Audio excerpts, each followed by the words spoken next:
Assalamualaikum warahmatullahi wabarakatuh. Alhamdulillah pada hari ini kita masih dipertemukan dalam mata kuliah sistem informasi akuntansi. Mudah-mudahan kita semua dalam keadaan sehat dan tetap semangat.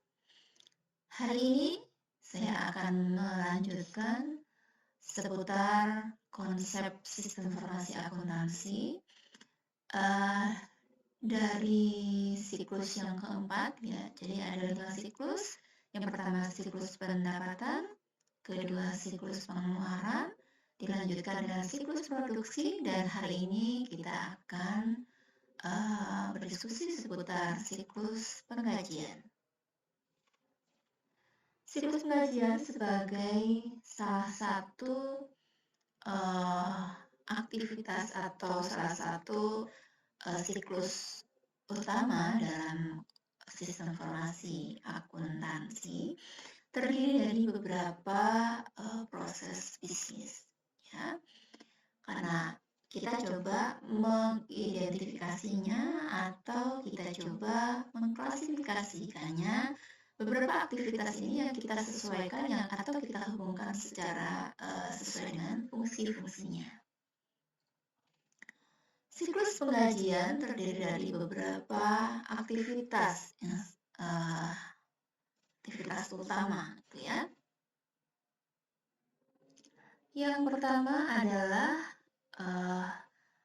update file induk penggajian.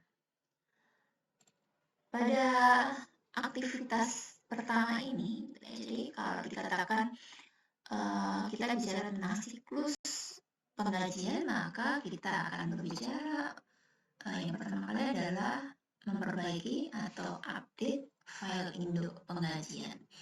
Kita sedang berbicara tentang siklus penggajian atau siklus payroll ya, sering dikenal seperti itu, siklus payroll.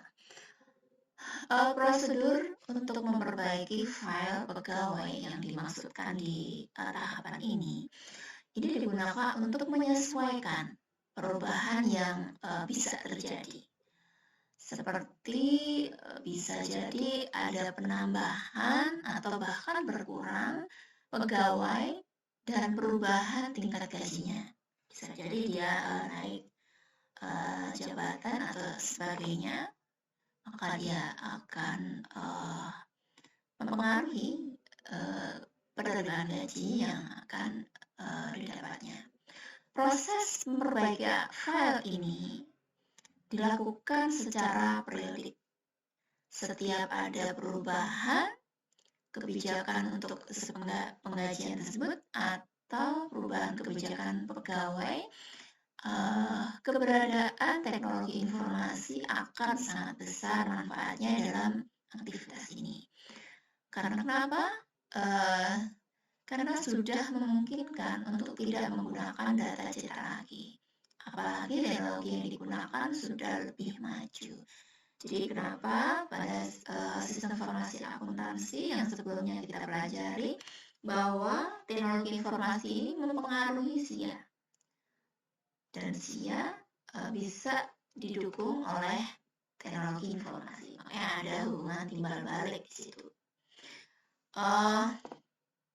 Bisa jadi proses perbaikan induk atau data induk penggajian ini bisa tadi sudah dikatakan seputar adanya kebijakan ya, atau bisa jadi update data dari si pegawai itu sendiri yang sebelumnya dia tercover, misalnya tercover tunjangannya gitu ya, karena mungkin berkurang anggota keluarganya hingga tunjangannya berkurang juga gitu ya. Nah, dan hal ini mungkin saja terjadi gitu ya. Maka secara periodik perlu selalu diupdate file induk penggajian ini. Selanjutnya, aktivitas berikutnya yaitu update tarif berbagai potongan. Jadi tadi ada penambahan dan pengurangan berkaitan dengan si kondisi dari pegawainya. Kemudian kita kita juga perlu memperhatikan bahwa ada juga perbaikan atau update seputar tarif. Bisa jadi banyak sekali potongan ya.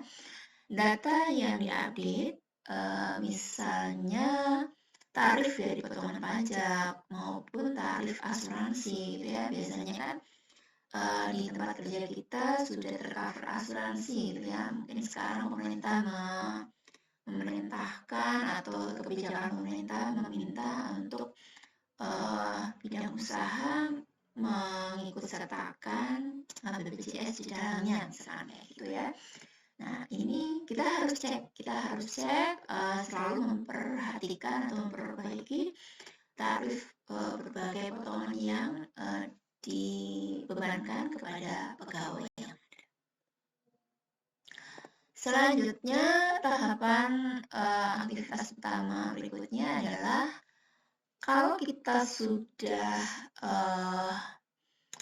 memperbaiki gitu ya, apa saja sih tarif potongan yang kita bebankan pada pegawai gitu ya. Selanjutnya adalah pengeluaran pajak dan potongan itu sendiri. Setelah kita hitung, kita perbaiki apa saja yang perlu dipotong gitu ya dari gaji pegawai tersebut. Selanjutnya adalah proses mengeluarkan potongan tersebut atau kita mengeluarkan untuk pajak atau untuk asuransi tersebut.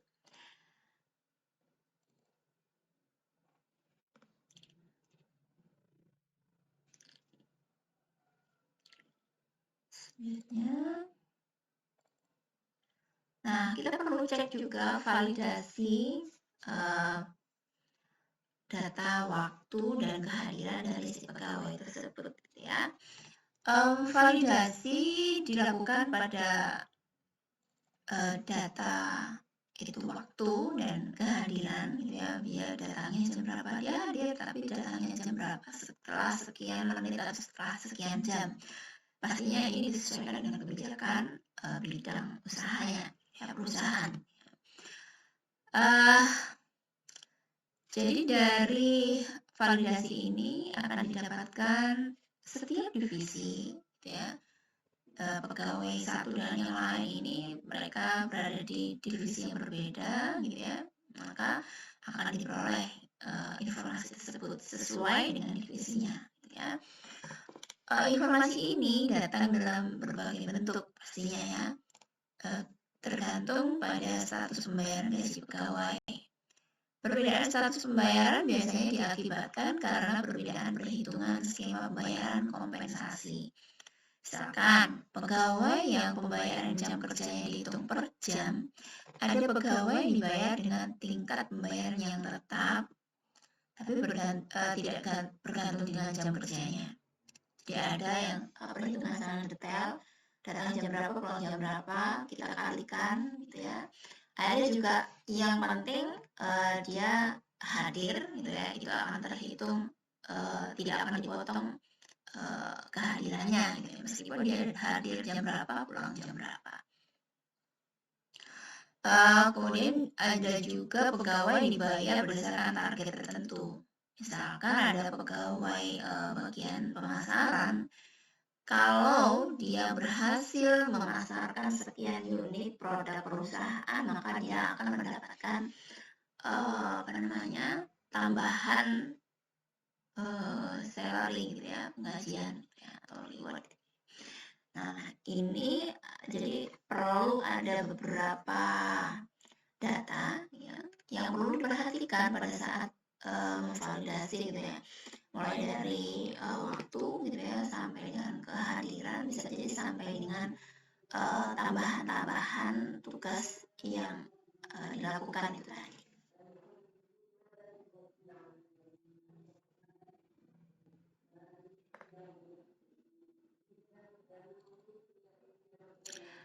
Selanjutnya setelah kita validasi, cek sudah data ada dari sisi waktu, kemudian kelebihan, kemudian kehadiran dan sebagainya.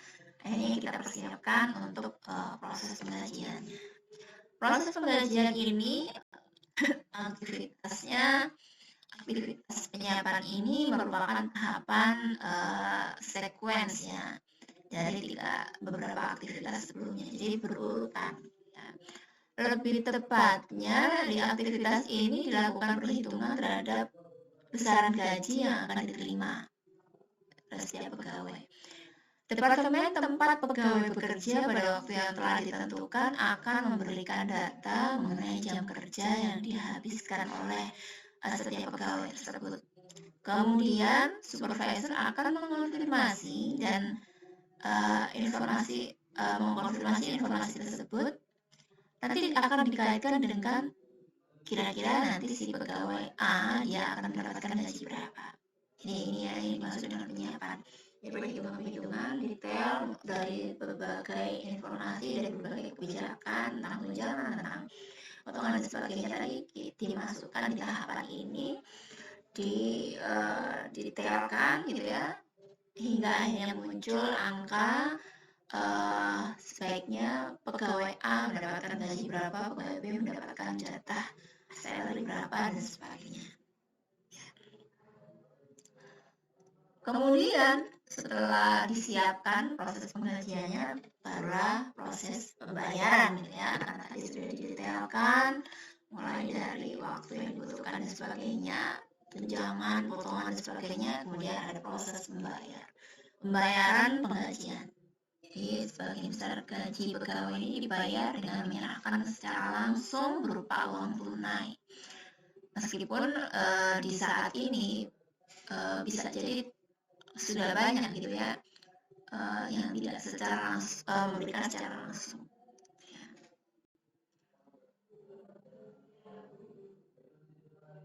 Bisa melalui rekening di bank dan sebagainya.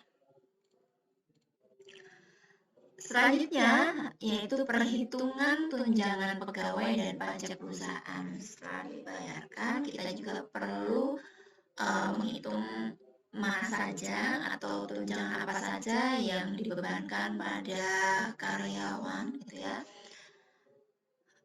Biasanya perusahaan akan membayar pajak gitu ya, pajak dari penghasilan si pegawai dan kompensasi pegawai secara langsung ya.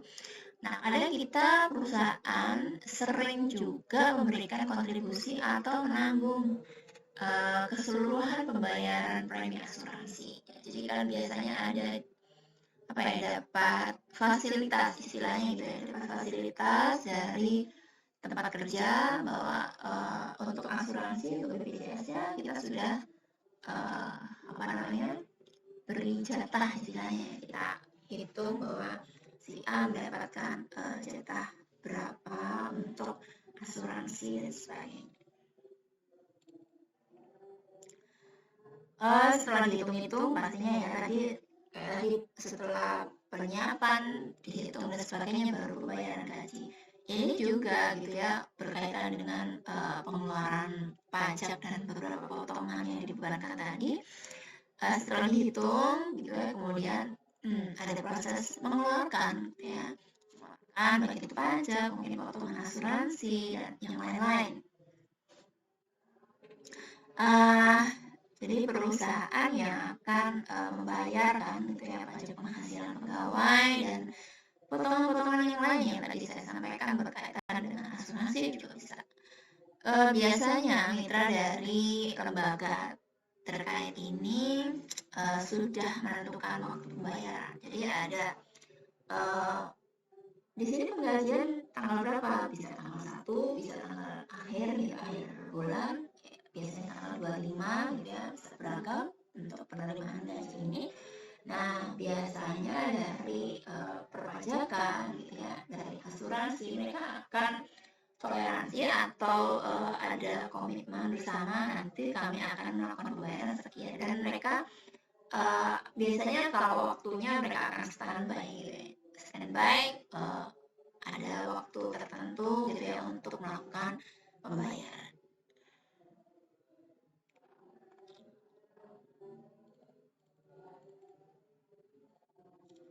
Nah, untuk lebih memahami siklus penggajian itu seperti apa sih tadi, karena ada beberapa aktivitas yang digambarkan yang mensupport sebetulnya siklus ini. Jadi untuk bisa memberikan gambaran pastinya kita coba cek dokumentasi atau alur yang ada di siklus penggajian ini. Seperti biasa, saya akan menunjukkan use case diagram dari siklus penggajian. Di sini kita bisa cek beberapa aktor gitu, atau pelakunya siapa saja sih di dalam siklus penggajian ini, ya. Jadi di sini terlihat bahwa ada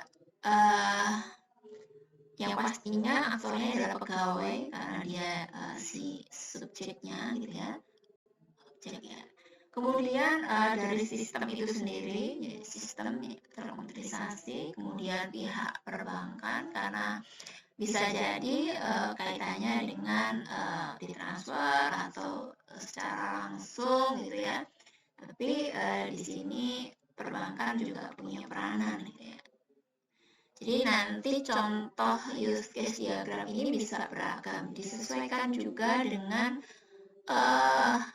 siapa saja sih, kalau dari sisi ini kan siapa saja sih aktor yang terlibat gitu ya.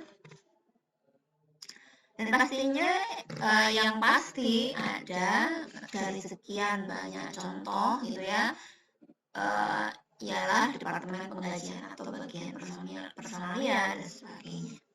Jadi dia yang punya apa ya, dalam siklus penggajian. Kalau yang lain kan perbankan tidak dilibatkan secara langsung di sini, tidak ditunjukkan dia salah satu aktor gitu ya.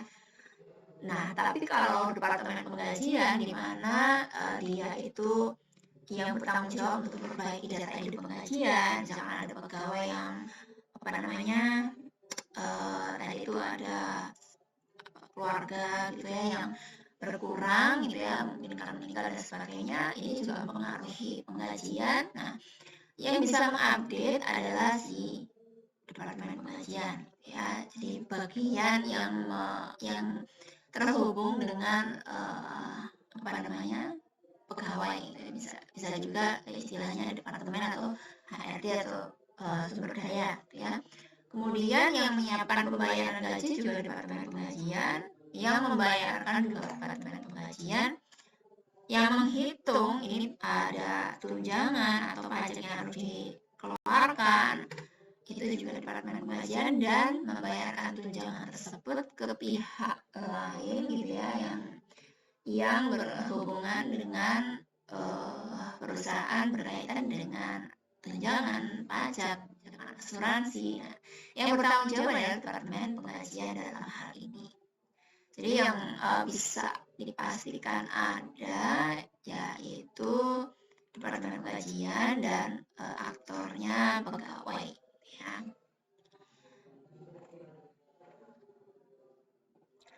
Selanjutnya untuk mendapatkan gambaran atau apa ya gambaran ya dari siklus penggajian, kita juga bisa lihat dari use case skenario ya. Sebetulnya dari mana ke mana,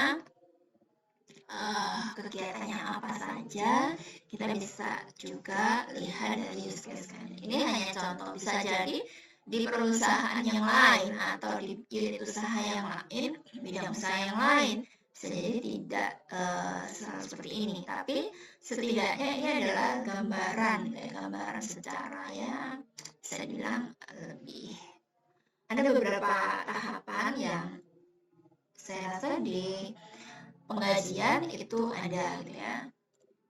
Seperti yang pertama ini di skenario yaitu mencetak data induk penggajian ya. Selanjutnya memperbaiki data induk penggajian. Jadi ada yang bertanggung jawab untuk menyediakan data induk penggajian, juga bertanggung jawab untuk mengupdate.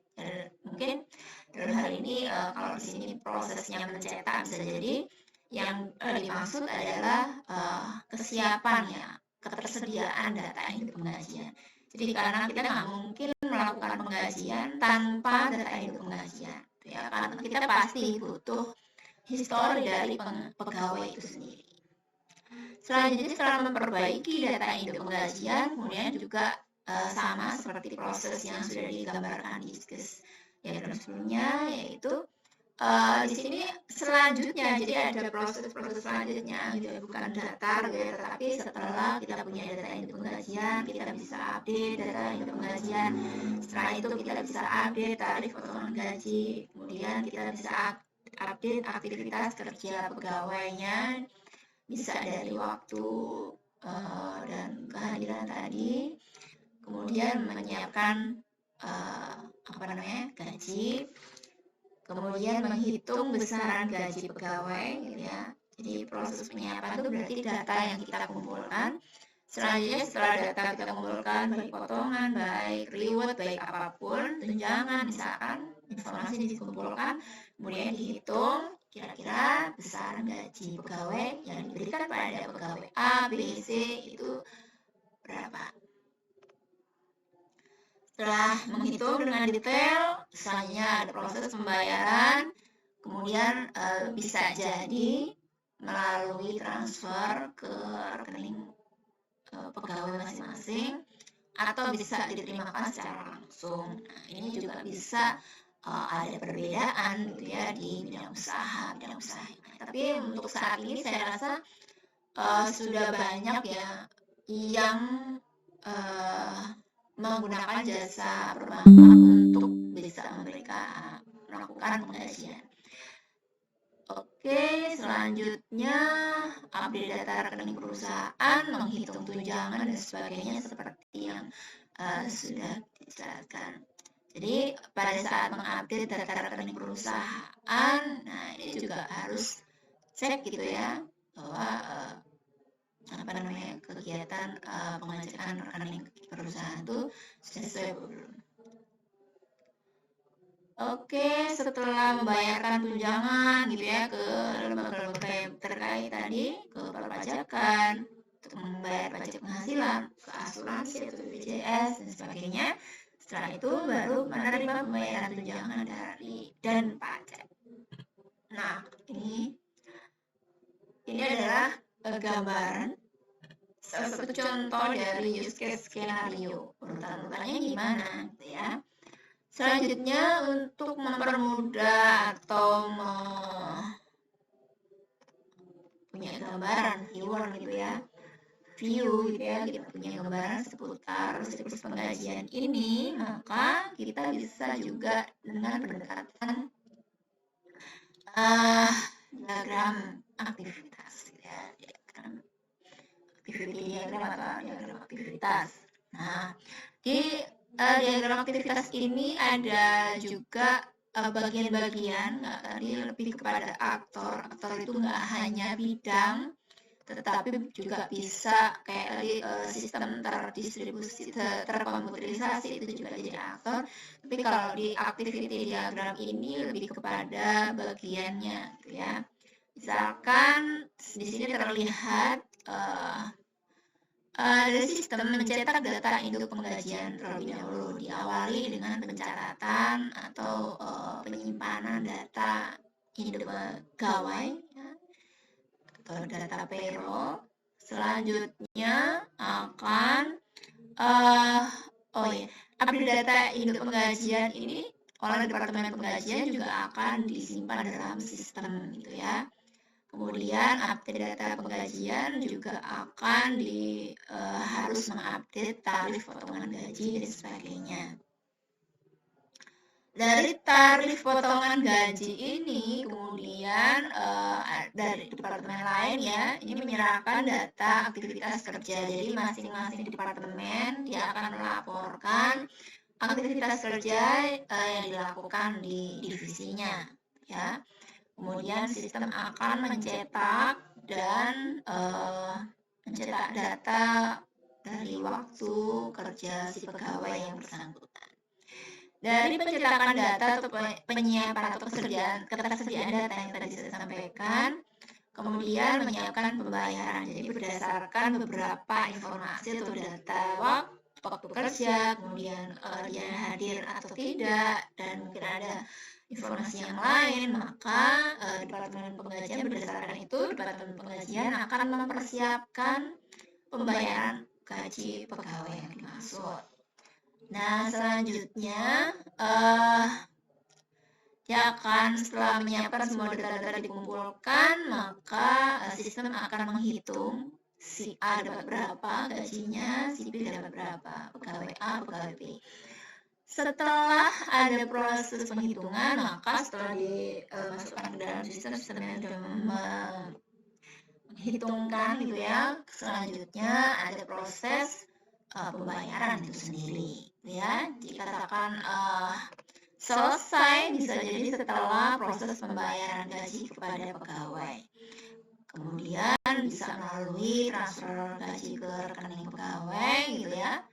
Bisa jadi secara langsung. Nah, setelah si pegawai menerima gaji, kemudian update data rekening perusahaan ya, kalau memang ada yang perlu cek gitu ya, keterbaruannya. Seperti itu. Nah, beberapa gambaran itu gambaran umum ya dari siklus penggajian. Nah, secara detail kita bisa lihat tadi berkaitan dengan beberapa tahapan yang sudah dijelaskan atau sudah diberikan gambaran dari beberapa diagram, ya. Kita bisa beri beberapa tahapan sebetulnya yang dilalui di siklus penggajian. Kalau tadi dari diagram kita lihat, sekarang kita sesuaikan dengan keterangannya, kita sesuaikan dengan tahapan-tahapannya. Benar nggak sih tadi tahapan-tahapannya apa saja? Yang pertama, sesuai dengan diagram tadi, yaitu memisahkan data hidup penggajian dengan data lainnya, sehingga bisa menyediakan, atau kalau tadi di awal kan di diagram disampaikan ketersediaan atau pencetakan data hidup penggajian. Lebih tepatnya sebagai ketersediaan data hidup penggajian, ya. Supaya tersedia data hidup penggajian, maka dari data yang ada itu, maka kita bedakan gitu ya. Kita bedakan terlebih dahulu, kita pisahkan mana data hidup penggajian, mana data transaksi, dan mana yang lain.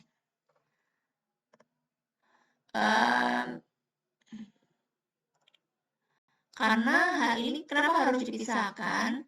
Karena data induk penggajian ini digunakan sebagai awal untuk penghitungan penggajian. Jadi bentuk data induk penggajian ini dapat dipisahkan berdasarkan, bisa jadi dari biasanya kan disesuaikan dengan golongannya, dia sudah golongan apa, karena biasanya di bidang usaha ada jenjang karir dan sebagainya ya. Kemudian lama kerja, ini akan membedakan, akhirnya harus diklasifikasi atau dibedakan dari sisi golongannya, kemudian departemennya gitu ya, karena satu departemen dengan departemen yang lain bisa jadi karena beban tugasnya berbeda gitu ya, bisa jadi gajinya juga berbeda. Belum lagi level ya, jabatannya dan sebagainya, itu akan mempengaruhi. Saya rasa untuk tahapan ini sama ya, jadi seperti gambar sebelumnya, ini keterangannya. Yang pertama adalah ketersediaan data induk penggajian. Berikutnya adalah sesuai dengan peraturan yang berlaku di Indonesia, pegawai itu punya kewajiban dan berhak menyisihkan penghasilannya untuk berbagai komponen institusi. Jadi potongan-potongan yang dibebankan kepada pegawai ini sudah diatur dalam kebijakan atau regulasi pemerintah. Jadi bidang usaha yang ada dia tinggal mengikuti sebetulnya.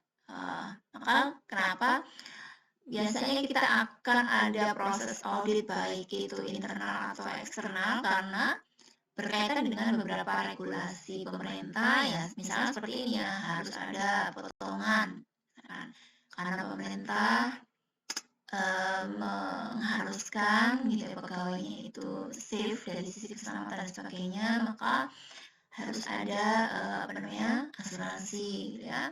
Kemudian ada beberapa aturan yang harus dipenuhi oleh perusahaan tersebut. Bentar.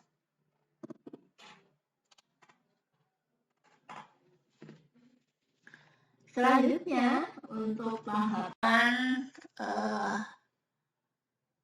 berikutnya yaitu tahapan pengumpulan data seputar aktivitas pegawai ya. Untuk bisa memberikan gaji, menghitung gaji perlu dikumpulkan dulu data-data yang support gitu ya. Data-data aktivitas pekerjaan si pegawai tersebut. Dari mana dapatnya? Dari unit-unit kerja. Sama kan tadi dari beberapa divisi, dari departemen mereka store gitu ya, bahwa oh ini loh karyawanku si A, dia rajin sekali, dia dapat dia mampu memberikan inovasi di tempat kerjanya, dia dapat reward dan sebagainya. Ada informasi seperti itu. Sehingga pastinya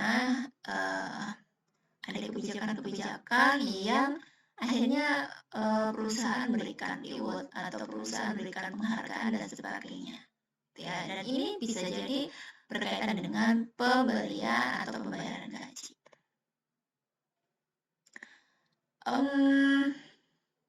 Setelah data-data terkumpul, kemudian menambah dan mengurangi pendapatan gaji pegawai. Karena berdasarkan data tersebut ya, data yang sudah dikumpulkan dari beberapa unit, akhirnya ini akan mempengaruhi pastinya gaji yang akan diterimakan pada masing-masing pegawai berbeda. Selanjutnya, pasti setelah dihitung dengan baik dan benar, dipotong, ditambah, misalkan ada reward ditambah, misalkan ada mungkin pekerjaan yang kurang, dia akan dipotong dan sebagainya. Selanjutnya ada proses membayarkan gaji si pegawai masing-masing ya. Nah, di tahapan pembayaran gaji ini didasarkan oleh beberapa data yang sebelumnya sudah dikumpulkan dan dihitung. Selanjutnya itu tahapan menyetorkan tagihan pajak semuanya. Jadi dari gambaran atau user case tadi, kemudian aktivitas juga memperlihatkan bahwa saat kita membayarkan si bagian departemen penggajian membayarkan secara entah tunai ataupun melalui transfer di bank. Selanjutnya tugas berikutnya yaitu menyetorkan tagihan pajak dan asuransi dari masing-masing pegawai tersebut dengan catatan yang berbeda-beda pastinya. Itu selanjutnya. Nah, di sini juga ada yang namanya kontrol ya, kontrol atau pengendalian siklus penggajian tersebut. Jadi, kenapa selalu ada proses pengendalian, ada controlling gitu ya? Karena memang setiap siklus atau setiap sistem gitu ya, karena dia berkaitan dengan banyak pihak, departemen pembelian, penggajian, departemen penjualan dan sebagainya, juga ada gudang dan sebagainya. Karena adanya perbedaan atau banyaknya departemen atau pendukung berjalannya perusahaan tadi berkaitan dengan banyak pihak, maka kita harus juga selalu cek gitu ya, selalu cek bahwa bisa jadi karena permasalahan-permasalahan yang dihadapi gitu ya, ada kecurangan, bisa jadi ada kekurangan penelitian, bisa jadi bukan disengaja dalam artian kecurangan tadi, tapi bisa jadi ada kesalahan pekerjaan, kesalahan kerja dan sebagainya, kesalahan perhitungan dan sebagainya, maka perlu adanya pengendalian gitu ya, pengendalian dan perlakuan audit pada siklus, pada aktivitas siklus penggajian. Misalkan yang pertama adalah perubahan tanpa otorisasi atau file induk penggajian. Jadi tiba-tiba file induk penggajian itu ada perbaikan, ternyata pegawai A ini dia otomatis dia akan menambah, dia akan tertambah, dia dinyatakan berprestasi dalam artian dia dapat reward, padahal yang mengupgrade atau mengupdate ya, ini bukan bagian yang bertanggung jawab di situ. Jadi pengecekan data file induk ini juga perlu secara periodik, karena itu tadi bisa jadi ada kecurangan karena ini sudah menggunakan sistem, Bisa jadi sistemnya tadi yang bermasalah gitu ya, tanpa otorisasi tiba-tiba ada yang memasukkan data tambahan gitu ya dari karyawan A gitu ya, karyawan B misalnya, mereka tiba-tiba ada tambahan reward ini dari mana?